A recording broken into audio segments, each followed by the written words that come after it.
શ્રી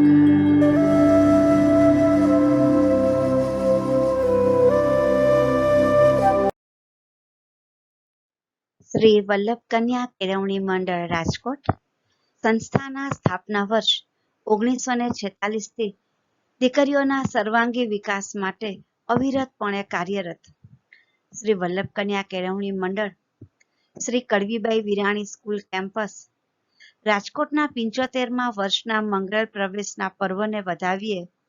આવો સલામત અને સ્વસ્થ રહીને અનોખી શૈલીમાં ઉજવીએ આ અમૃત પર્વ. શ્રી કડવીબાઈ વિરાણી કન્યા વિદ્યાલય રાજકોટની યુટ્યુબ ચેનલમાં તમારું સ્વાગત છે. વ્યવસાયલક્ષી ગૃહ વિજ્ઞાન પ્રવાહ, ફૂડ પ્રોસેસિંગ વિભાગ, ધોરણ 11, વિષય plant management and food packaging, પ્રકરણ 6, લઘુ ઉદ્યોગ અને ગુરુ ઉદ્યોગમાં વપરાતા સાધનો અને મશીનરીઓ, તાસ 1. વિદ્યાર્થી મિત્રો, આજે આપણે એક નવું પ્રકરણ શરૂ કરવા જઈ રહ્યા છીએ. ખૂબ ઇન્ટરેસ્ટિંગ અને જ્ઞાનસભર આ પ્રકરણ છે. ઘણી બધી માહિતી આ પ્રકરણમાં આપણે એવી મેળવશું કે જે ખરેખર આ વ્યવસાયલક્ષી કોર્સને અનુરૂપ જરૂરી છે, પાયાની છે. સીધું સાદું તમે અત્યાર સુધી જેવું ભણતા હતા, એક વસ્તુ જાણી પેપરમાં લખી દીધી અને કદાચ પણ તમને યુઝલેસ થઈ જાય, તમને કદાચ જીવનમાં કામ ન લાગે. પણ આ વ્યવસાયલક્ષી કોર્સના દરેક પ્રકરણની માહિતી એવી છે કે જે તમને જીવનમાં કામ લાગશે, તમારો દ્રષ્ટિકોણ આખો વિકસિત કરી દેશે. મને પૂરેપૂરી ખાતરી છે કે આ પ્રકરણમાં તમે જે કાંઈ પણ માહિતી મેળવશો એ જાણ્યા પછી ખરેખર ખ્યાલ આવશે કે કોઈ એક ઉદ્યોગ ચાલુ કરવો છે, એક ઇન્ડસ્ટ્રીઝ ચાલુ કરવી છે, તેમાં કેવા કેવા સાધનો જોઈએ, કેવી મશીનરી જોઈએ, કઈ ધાતુની જોઈએ અને શું કામ એ જ ધાતુની જોઈએ, એને કેમ સાફ રાખવી છે, કેમ મેન્ટેન કરવી છે, દરેકનું કાર્ય શું છે. આ દરેક વસ્તુ તો જરૂરી છે. તમે ઘણી મોટી ફેક્ટરી, ક્યારેક હાઉ ઇટ્સ મેડ ડિસ્કવરી પર ડોક્યુમેન્ટરી આવે છે, એ જોઈ હશે. ન જોઈ હોય તો તમે યુટ્યુબ ઉપર એને કાઢજો. જે કોઈ પણ પ્રોડક્ટ આપણે ધારો કે ફૂડ પ્રોસેસિંગ વિભાગની વાત કરીએ તો અલગ અલગ વસ્તુ તમને જે કાંઈ ભાવતી હોય એ કેવી રીતે બને છે તેનું આખું ઇન્ટરવ્યુ તમે જોઈ શકશો, આખી ડોક્યુમેન્ટરી જોઈ શકશો કે આખી પ્રોસિજર કઈ રીતે થાય છે, રો મટીરિયલમાંથી માર્કેટ સુધી વસ્તુ કઈ રીતે પહોંચે છે અને એમાં કેટલી કેટલી મશીનરીઓ કામ લાગે છે, દરેક મશીનરીની શું ખાસિયત છે. તો મામૂલી લાગતી એક વસ્તુ જે છે એને બનાવવા માટે ઘણી મોટી ફેક્ટરીઓ હોઈ શકે. એ ફેક્ટરીમાં તમે જે મશીનરી જુઓ છો એના પાર્ટ્સ બનાવવાની પણ પાછી બીજી ઇન્ડસ્ટ્રીઝ હોઈ શકે. તો આપણે જે ફૂડ વિભાગમાં છે એની સાથે કનેક્ટેડ કેટલી બીજી ઇન્ડસ્ટ્રીઝ પણ છે એનો પણ તમને ખ્યાલ આવશે. તો સૌથી પહેલા આજે આપણે ચાલુ કરીએ છીએ સાધનોથી. સાધન કોને કહેવાય, મશીનરી કોને કહેવાય?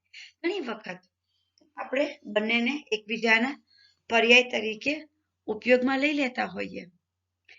આજ તમને બરાબર સ્પષ્ટ થશે કે સાધન કોને કહેવાય, મશીનરી કોને કહેવાય. તો સાધનો સીધી અને સાદી રીતે ચાલે છે. એમાં કોઈ પણ યાંત્રિક કારીગરી હોતી નથી. મેન્યુઅલી એટલે હાથેથી એને વાપરવામાં આવે છે.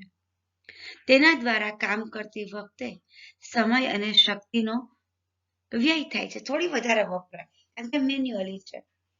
આપણી સ્પીડ હાથની મશીન કરતા ઓછી હોય એ સ્વાભાવિક છે. કોઈ પણ કાર્ય ઝડપથી થતું નથી અને તેમાં માનવ શક્તિનો પૂરેપૂરો ઉપયોગ થાય છે. દાખલા તરીકે ગેસ, તપેલી, ચમચા, પાટલી, વેલણ, દરેક વસ્તુ તમે યાદ કરી શકો ટોમેટો સ્લાઇઝર કેમ ન હોય, એમાં આપણે હાથેથી વાપરીએ છીએ, સાધન છે, મદદ કરે છે આપણને. સાવ છરીથી કરતા છરી પણ સાધન છે. એવી જ રીતે ફૂડ પ્રોસેસર વાપરો તો આ દરેક કામ કેટલા સ્પીડમાં થાય. આપણે હાથેથી રોટલી વણીએ અને રોટલીનું મશીન આવે છે. મશીન પણ બે પ્રકારના આવે છે, એક ઘરમાં વસાવી શકાય એવું અને બીજું ફેક્ટરીમાં હોય એવું. તો બેની સ્પીડ આપણે જોઈ શકીએ કે કયું છે એ વધારે સ્પીડી કામ કરે છે. સ્વાભાવિક છે કે આપણી સ્પીડ મશીન જેટલી ન હોય. તો સાધન એટલે એવી વસ્તુ કે જેમાં ઇલેક્ટ્રિસિટી વપરાતી નથી, કોઈ ખાસ યાંત્રિક કારીગીરી હોતી નથી. તમે જુઓ છરી એટલે એક રીતે જુઓ તો સરસ ધાતુની પટ્ટી જ છે, પણ એ પટ્ટીથી આપણે કેટલી બધી પ્રકારનું કામ કરી શકીએ છીએ. છાલ કાઢવાનું, કટકા કરવાનું, પછી રોટલી કે એને વણીને એના કટકા કરવા હોય તો એ પણ કરી શકીએ, શાકભાજીના, ફ્રૂટ્સના. એક છરીથી આપણે ઘણી બધી પ્રકારનું કામ કરી શકીએ. કોઈ બીજ કાઢવાનું પણ એ મેન્યુઅલી સાધન છે. પાટલી વેલણ કેટલી સીધી સાદી રચના છે. એક વર્તુળાકાર લાકડાનો કટકો વેલણના સ્વરૂપે કામ કરે છે. એક ગોળાકાર સમતળ સપાટી વાળી રચના છે, ગોળ ખાલી પીસ છે અને એનાથી આપણે રોટલી કરીએ છીએ. તો એની જે રચના છે એ બહુ સીધી સાદી હોય છે, કોઈ ખાસ અટપટી નથી હોતી. આ બધા સાધન જેમાં માનવ શક્તિનો પૂરેપૂરો ઉપયોગ થાય છે, કારણ કે આપણે જેને વાપરવાની છે તો હાથ ઉપર સ્કિલ મેળવવું જરૂરી છે, કુશળતા, કંટ્રોલ, સંયમ મેળવવો જરૂરી છે સાધનો વાપરતી વખતે. મશીનરીને પણ વાપરવામાં યાંત્રિક સ્કિલ તો જોશે જ, એમાં સાધન કરતા વધારે જોશે, પણ આપણને કામ એમાં ઝડપથી મળશે. તો સાધન કોને કહેવાય એ તમને કદાચ બરાબર હવે સ્પષ્ટ સમજાઈ ગયું છે. હવે જ્યારે પણ તમે રસોડામાં જાઓ, કોઈ ડોક્યુમેન્ટરી જુઓ, તો તમારા મગજમાં હવે આ તફાવત ક્લિયર છે. આ સાધન છે, આ મશીનરી છે. હવે મશીનરી વિશે જોઈએ. સાધનો સમજતા હતા ત્યારે સાથે સાથે આપણે મશીનરી વિશે સમજતા જતા હતા કે જેમાં યાંત્રિક કારીગીરી હોય છે, અંદર નાના મોટા પાર્ટ્સ હોય, તેને મશીનરી કહેવાય. એમાં યાંત્રિક કારીગીરી હોવાના કારણે કોઈ પણ કાર્ય ઝડપથી થાય છે. એનું એક સીધું સાદું ઉદાહરણ જોઈએ. આપણી પાસે મેન્યુઅલી જ્યુસર પણ હોય અને ઇલેક્ટ્રિક પણ હોય, તો આપણને ખબર છે કે સ્વાભાવિક રીતે શેમાં વધારે ઝડપથી કામ થાય. એમાં સમય અને શક્તિનો વ્યય થતો નથી, ઝડપથી કામ થાય છે. શક્તિ જાજી વપરાતી નથી, સમય પણ વપરાતો નથી. એમાં માનવીય શક્તિની જરૂરિયાત રહેતી નથી. આપણે અહીંયા ખાલી ઘરેલું દ્રષ્ટિએ આ વાત જોવાની નથી, પણ એને જોવાની છે મોટી ઇન્ડસ્ટ્રીઝના સ્વરૂપમાં, કારણ કે ચેપ્ટરનું નામ જ છે કે લઘુ ઉદ્યોગ અથવા તો ગુરુ ઉદ્યોગ. જ્યારે બિઝનેસ ચાલુ કરવો છે ત્યારે, જ્યારે ખૂબ મોટા પ્રમાણમાં આપણે વસ્તુનું પ્રોડક્શન કરવાનું છે ત્યારે એને જરૂરી એવા કુશળ માણસોની પણ એમાં જરૂરિયાત પડશે. તો એ કેટલા પ્રમાણમાં પડશે, એ મશીનરી કયા પ્રકારની આપણે વસાવેલી છે એના ઉપર આધારિત રહેશે. ઘણી બધી મશીનરીઓ એવી હોય છે કે જેમાં માનવીય શક્તિની બહુ ઓછી જરૂરિયાત હોય છે. તો અમુક કામ છે તો હવે રોબોટિક પણ થાય છે, કમ્પ્યુટરાઇઝડ પણ થાય છે, તો માનવીય શક્તિની જરૂરિયાત રહેતી નથી. અને આ બધી વસ્તુનો હિસાબ આપણે જ્યારે કોઈ એક મોટો બિઝનેસ ચાલુ કરતા હોઈએ ત્યારે એના પ્રોજેક્ટ રિપોર્ટ તૈયાર કરતા હોય ત્યારે આ બધી વસ્તુની આપણને જરૂરિયાત પડે છે. દરેક વસ્તુ વિચારવી પડે છે. કેટલા સાધન જોશે, કેટલી મશીનરી જોશે, કેટલો મેન પાવર જોશે. આ બધા જે મશીનરીઓ છે એ મોંઘી હોય છે. ઘણી વખત એક મશીન છે એ લાખો રૂપિયાનું અથવા તો કરોડ સુધીની કિંમતનું પણ હોય છે. એની સરખામણીમાં સાધનો છે એ સસ્તા હોય છે. ભલે એ મોટા હોય, ઘરેલું વપરાશમાં હોય એવડા સાધનો ત્યાં ન હોય, ત્યાં બકેટ હોય તો પણ મોટા હોય.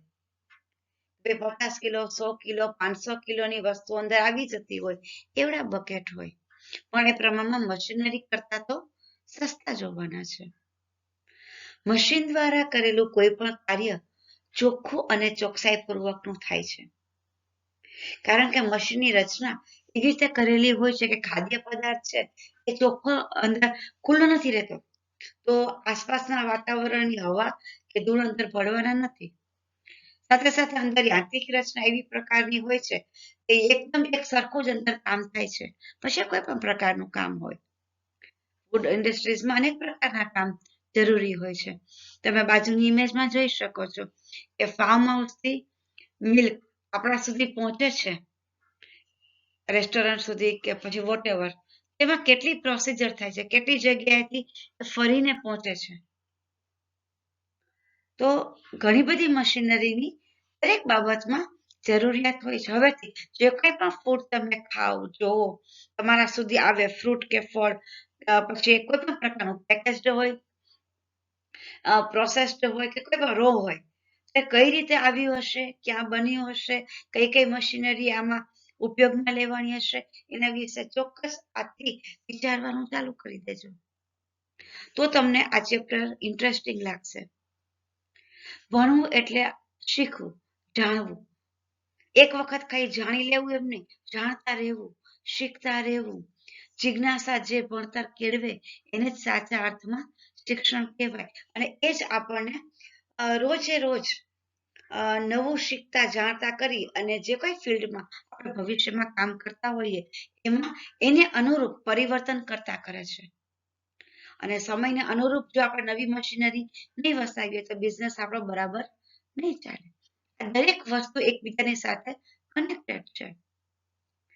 તો મશીનરીની વાત કરીએ તો અનેક મશીનરી હોય, એનું લિસ્ટ પણ તમને નેટ ઉપર આખું મળી જશે. જે પ્રકારની ફૂડ ઇન્ડસ્ટ્રીઝ હોય, જે કામ કરવામાં જ્યુસની હોય તો એ અલગ હોય, ટોમેટો કેચઅપની મશીનરીનું લિસ્ટ અલગ હોય. તો જે પણ આપણે મેળવીએ છીએ વસ્તુ, ધારો કે રસગુલ્લા મેળવીએ છીએ એની મશીનરીને એના કેન્સ એની પ્રોસિજર ની અલગ હોવાની. તો દરેકની મશીનરી અલગ હશે, એની અલગ અલગ સાઇઝમાં મળતા હશે, અલગ અલગ ધાતુની મળતી હશે, એની પ્રાઇસ અલગ અલગ હશે, એની અવેલેબિલિટી અલગ અલગ હશે. અમુક મશીનરી અમુક જગ્યાએથી મળે, અમુક મશીનરી અમુક જગ્યાએથી મળે, એનો રખરખાવ અલગ હોય. તો આ દરેકે દરેક વસ્તુ વિશે આગળ થોડું થોડું આપણે જાણતા રહેશું. દાખલા તરીકે સ્ટરીલાઇઝર છે, કોઈ પણ વસ્તુને ચોખ્ખી કરવી પડે, સ્ટરીલાઇઝ કરવું મતલબ ચોખ્ખું કરવું. તો આપણે જે બોટલોમાં દૂધ મેળવીએ છીએ ઘરે અત્યારે, તો એ બોટલો પણ સ્ટરીલાઇઝ કરવી પડતી હોય, એના સ્ટરીલાઇઝર મોટા મોટા હોય. સ્ટરીલાઇઝ બોટલને જ કરવું પડે એવું ન હોય, ઘણા બધા સાધનોને પણ સ્ટરીલાઇઝ કરવા પડતા હોય છે. દરેકને સ્ટરીલાઇઝ કરવા માટેના મશીનો જે હોય એ સાથે મિક્સરમાં લોટ મિક્સ કરવાના અલગ હોય, લોટ બાંધવાના અલગ હોય છે. મિક્સિંગ અલગ અલગ પ્રકારનું ફૂડ પ્રોસેસિંગમાં જરૂરી થતું હોય છે. ભીનું મિક્સિંગ અલગ હોય, ડ્રાય મિક્સિંગ અલગ હોય. તો એ બધાની મશીનરી અલગ અલગ હોઈ શકે. ફ્રીઝ, તો ફ્રીઝે અલગ અલગ પ્રકારના હોઈ શકે, અલગ અલગ ટેમ્પરેચરને કંટ્રોલ કરતા હોય એ રીતના, એની પણ કેપેસિટી અલગ અલગ હોઈ શકે. તો હવે દરેક વસ્તુમાં આપણે એક હાઇટ સાથે અને એક ડેપ્થ સાથે વિચારતા થવાનું છે. તો અત્યારે આપણે સમજ્યા બે વસ્તુ, સાધન કોને કહેવાય અને મશીનરી કોને કહેવાય. આ બંને વસ્તુ વિશેની જાણકારી ખૂબ જરૂરી છે. કે કોઈ પણ બિઝનેસ ચાલુ કરવો હશે તો સૌથી પહેલા આ વસ્તુ જોશે આપણને, કારણ કે બલ્કમાં વસ્તુ ઊભી કરવી છે. તો મશીનરી વગર તો આપણું કામ એટલી સ્પીડમાં નહીં થઈ શકે, આપણે બજારની માંગને પહોંચી નહીં શકીએ. હવે આગળ આપણે જોઈએ કે એ કઈ કઈ ધાતુની હોય છે. મશીનરી અનેક પ્રકારની છે. જે પ્રકારના ફૂડની પ્રોસેસિંગ કરવાની હોય એ મુજબની ફેક્ટરીની મશીનરી અલગ અલગ હોય, એ આપણે વાત કરી. હવે એમાં એની ધાતુ પણ જોવી પડશે કે કઈ મશીનરી કઈ ધાતુની વાપરવી, જેથી કરીને આપણને ફાયદો થાય, ફૂડ છે એ પણ હાઇજેનિક રહે અને દરેક દ્રષ્ટિએ આપણને ઉપયોગી સાબિત થાય. તો આ બાબતમાં સૌથી પહેલા આવે છે સ્ટેનલેસ સ્ટીલ. સાધનો સ્ટેનલેસ સ્ટીલ, તાંબુ, લોખંડ, એલ્યુમિનિયમ, કાચ વગેરે ધાતુના બનેલા હોય છે. આપણા દરેક સાધનો કિચનમાં વાપરીએ છીએ, રેસ્ટોરન્ટમાં પણ જોઈએ છીએ, હોટલમાં પણ જોઈએ છીએ કે સ્ટીલના હોય છે, અમુક ત્રાંબાના હોય છે, ત્રાંબાના તળિયાવાળા વાસણ પણ વાપરવામાં આવતા હોય છે. અમુક એની મશીનરી જે છે કે સાધન છે એ લોખંડના હોય છે, અમુક એલ્યુમિનિયમના તો અમુક કાચના. દરેક છે એ જરૂરી છે, જેવી જેની ઉપયોગિતા. આ બધી જ ધાતુમાં સ્ટેનલેસ સ્ટીલના સાધનો વાપરવા વધારે હિતાવહ છે, કારણ કે એની અસર ખાદ્ય પદાર્થ પર વિપરીત રીતે પડતી નથી, એટલે કે ટોક્સિક થઈ જતા નથી. તમે પિત્તળના વાસણમાં વસ્તુ રાંધીએ તો એમાં જો ખટાશવાળી વસ્તુ હોય તો એનો ઓક્સાઇડ ભેગો ભળે તો તમને ખબર હોય તો પિત્તળના વાસણો પર ગ્રીન ગ્રીન થઈ જાય છે, ખાલી એ હવામાં ખુલ્લા રહે તો પણ. તો એ એનો ઓક્સાઇડ છે, એ ઝેરી છે. તો સ્ટેનલેસ સ્ટીલમાં એવું થતું નથી. સાથે સાથે સ્ટીલ વિશે આપણે વાત કરીએ તો એ એલોય ફેમિલીની એક ધાતુ છે. એલોય એટલે મિશ્ર ધાતુ, કે જેમાં 10 થી 30% સુધીનું ક્રોમિયમ હોય છે, બાકીનું લોખંડ હોય છે. જરૂરિયાત મુજબ એમાં નિકલ પણ વપરાય છે. બીજી પણ અનેક ધાતુઓનું એની સાથે મિશ્રણ કરવામાં આવતું હોય છે. અને એ રીતે જુઓ તો લગભગ 150 જેટલા સ્ટીલ છે એ ઉપલબ્ધ છે માર્કેટમાં. તો એમાંથી કયા પ્રકારનું વાપરવું, ક્યાં વાપરવું, દરેકની પ્રાઇસ, દરેકના ગુણધર્મ, આ દરેક વસ્તુ છે એ પણ જાણવી જરૂરી છે. જ્યારે મોટા પાયા ઉપર કોઈ મશીનરી બને છે, એમાં કોઈ ધાતુ વપરાય છે, તો એના અનેક પ્રકારના ટેસ્ટિંગ પણ થતા હોય. કોઈ ધાતુનું ક્રિએશન જ્યારે થાય કેમિકલી, ત્યારે એને MTR એટલે કે એનો મેટલ ટેસ્ટ રિપોર્ટ કરાવવું પડે. મટીરિયલનો ટેસ્ટ આખો રિપોર્ટ તૈયાર થાય, એ પણ જરૂરી હોય. તો આ મટીરિયલ કેવું છે, એમાં કઈ કઈ ધાતુ કેટલા પ્રમાણમાં છે, એની શું અસર થાય છે, તો એના ઘણા બધા ટેસ્ટિંગ થતા હોય. અને એનો રિપોર્ટ મળ્યા પછી જ અમુક ધાતુ અમુક મશીનરી માટે વાપરી શકાતી હોય છે. હવે ફૂડ ગ્રેડ, આપણે તો ફૂડ ઇન્ડસ્ટ્રીઝની સાથે સંકળાયેલા છીએ, તો એમાં જે કઈ સ્ટીલ વપરાય છે એ મોટા ભાગે 18% ક્રોમિયમ વાળું હોય છે. લોખંડની સાથે 18 થી 20% ક્રોમિયમ અને 8% નિકલ, સાથે સાથે 0.08% કાર્બન. આ મિશ્રણ વાળા સ્ટેનલેસ સ્ટીલ છે એ આ ફૂડ ઇન્ડસ્ટ્રીઝમાં વપરાતા હોય છે. સ્ટીલની મામૂલી ગુણવત્તા છે એ આપણને ખબર છે કે ગરમી સહન કરી શકે છે, ઓગળી નથી જતો. આપણે ફૂડ રાંધતા હોય તો સ્ટીલ ઓગળતું નથી. હા, એ પાછું અગ્નિ વિરોધી નથી, એટલે કે એને સાવ ફાયર પ્રૂફ ન ગણી શકાય. વધારે ગરમી થાય તો એ ઓગળી જાય એવી ધાતુ છે. પણ છતાં ફૂડ ઇન્ડસ્ટ્રીઝમાં જે કાંઈ પ્રોસીજર થાય છે એટલી ગરમી એ સહન કરી શકે છે. કોઈ પ્રકારનો કાટ નથી લાગતો, પણ એ બિલકુલ કાટ વિરોધી છે એમ પણ નહીં કહી શકાય. ખારું પાણી હોય, એસિડના કોન્ટેક્ટમાં આવે, મીઠાની સાથે રહીએ તો આવું બનતું હોય. તમે ઘણી વખત જુઓ મીઠાની શીશીમાં જો સ્ટીલની ચમચી રહી જાય તો તમને એમાં દાણા દાણા થઈ જાય છે, ત્યાંથી સ્ટીલ ઉખડી ગયું હોય એવું લાગે છે, કાળું થઈ જાય છે. ઇટ મીન્સ મીઠાની એના ઉપર અસર થાય છે. ફેક્ટરીનું વાતાવરણ કેવું છે એ પણ જોવું પડે. દરિયા કિનારે કોઈ હોટેલ હોય તો આની જે હવા જે છે આખી, એ કદાચ આ ધાતુને થોડીક અસર કરી શકે ખરી. આ દરેક વસ્તુ આપણે જો જાણીએ તો જ આપણને ખબર પડશે. કારણ કે હવે જે કંઈ ભણવાનું છે, જાણવાનું છે, શીખવાનું છે, એ મોટા પાયે વિચાર કરીને જ્યારે લાખો રૂપિયાની મશીનરી લેવાની હોય ત્યારે આપણી પાસે એની જાણકારી પણ હોવી જોઈએ કે આપણે કઈ વસ્તુ લઈએ છીએ, શું કામ લઈએ છીએ, એના કયા કયા ટેસ્ટિંગ એમાં થયેલા છે કે નથી થયેલા, એ પણ જાણવું પડે. હવે આ બધી મશીનરી જે છે એ ક્યાં ક્યાં બની શકે, સ્ટીલ ક્યાં ક્યાં બને છે? ફ્રાન્સ, ઇટાલી, યુકે, જર્મની, ભારતમાં બને છે. ઘણી બધી જગ્યાએ આ સ્ટીલ બને છે. કોનું સ્ટીલ સારું? આજકાલ ચાઇનીઝ સ્ટીલ પણ નીકળ્યા છે, પણ એ અવોઇડ કરવું વધારે સારું છે, કારણ કે એમાં જે બધા કેમિકલ્સ કે ધાતુ વપરાયેલા છે એ સ્વાસ્થ્ય માટે હાનિકારક નથી, સોરી હાનિકારક છે. એટલા માટે ચાઇનીઝ સ્ટીલ છે એ આપણે અવોઇડ કરવાનું છે. એની અંદર શું છે, કેવી રીતે એ બને છે, કેટલા પ્રમાણમાં શું ઉમેરેલું છે, ટેકનિકલ વિષય છે. જેને એમ થાય કે મારે જાણવું છે તો બધું જ ગૂગલ ઉપર ઉપલબ્ધ છે, એ આપણે ચોક્કસ જાણી શકીએ. અને જ્યારે કોઈ એક વ્યવસાયલક્ષી વ્યક્તિ ભણતી હોય કે જાણતી હોય તો એ ડેપ્થમાં પડવાનું ચોક્કસ પસંદ કરે છે.